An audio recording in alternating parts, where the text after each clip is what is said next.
Hey everyone, welcome back to Boss Labs. My name is Chuy, and today we are here in Premiere Pro. And very quickly, I want to go over 5 things you could do if you're getting started with the program that could help you moving forward.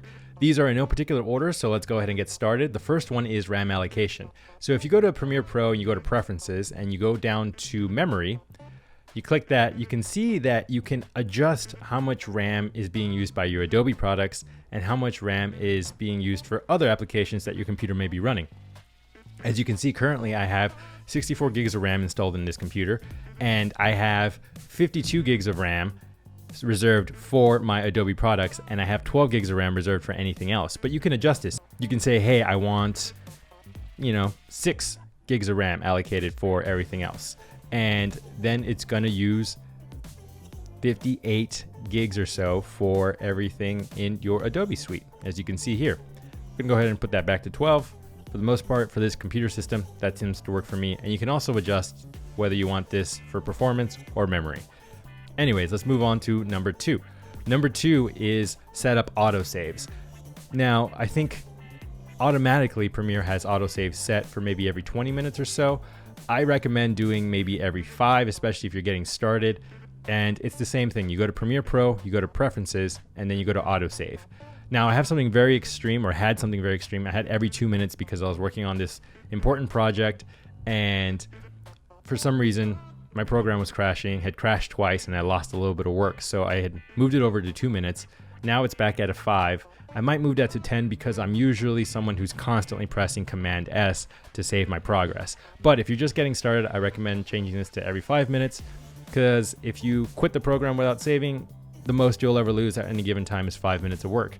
And if you work kind of quickly like I do nowadays, 5 minutes can be a lot. So kind of adjust accordingly to how you feel and where you find yourself. But I think 5 minutes is a good place to start. Once you start using Command S or you start saving a lot more constantly, you can definitely move that to 10, 15 minutes or even 20. I would just always recommend having this on though, because it will save you a bunch. Number 3 is to click render into out. So as you can see here, I imported this graphic, and on the timeline, you can see most of the timeline is actually rendered, except for this area here and this one here. Red means that it should be rendered because you're probably not going to get smooth playback. And if you click enter, you will definitely get it to render. What it's going to do though, it's only going to render what needs to be rendered within your timeline. So there's certain areas that haven't been rendered that will just not be rendered if you click return or enter on the keyboard, right? If you want everything on your timeline to be rendered, including these little areas here, then you go ahead and click in and out. Right now we have it already preset. We're going to clear it. So you just go to your area that you want rendered.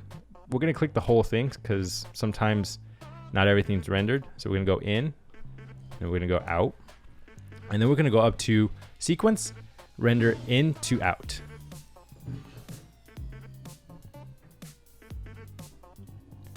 And there, now you can see that the whole timeline has been rendered.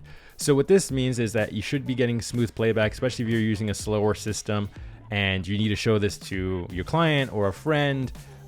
It's going to be easier to show them on the program as you're making edits if you render it out, so they can get a clean playback, a clean pass through at your edit before making any changes. Now, granted, if you start making any adjustments to any of the stuff, you will then need to render, right? So if we put, my name here, notice that it will require rendering again, just so you know.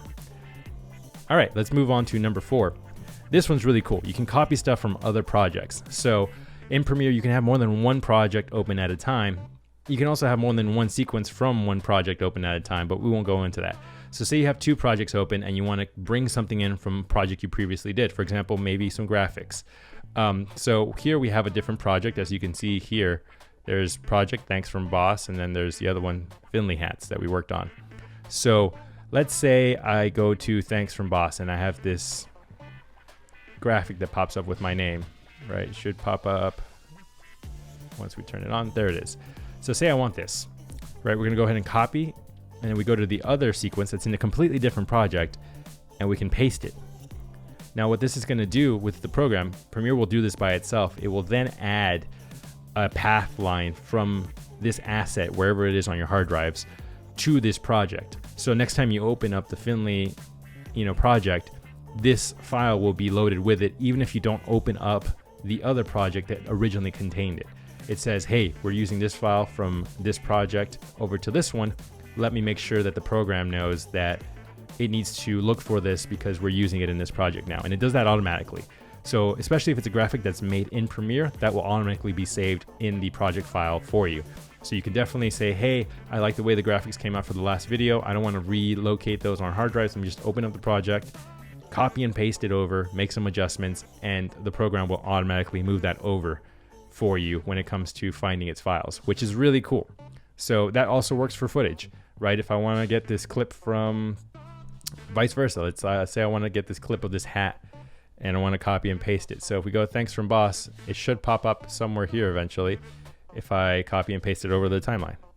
See, it added this caps B-roll, and then now this shot is now in this project. So that's really cool. And the last and fifth tip is export settings, presets. So once you go to your file, export media, or Command M as it says here, or you click on it. Most of the time, for most things, people want to post on web, YouTube, Vimeo, Facebook, Instagram. All these platforms take MP4s.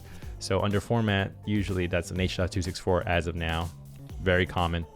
But if you click here, instead of dealing with all these random numbers and things that can seem quite intimidating, Premiere has a bunch of presets. You click here, you can find things for Facebook, for Vimeo, for YouTube. And while I don't necessarily use these, it's a really good starting point for anyone who's getting started.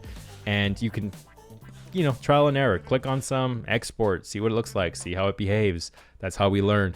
But it's a great place to kind of find something that's already been set for you, you don't have to think about, and then to slowly start making adjustments as you start learning the program more and more. So there you have it, 5 things that you could use or not use in Premiere Pro when you're just getting started with the program. I hope this video helped, and if you have any comments or questions, please leave that down in the comment section below, and we'll see you next time.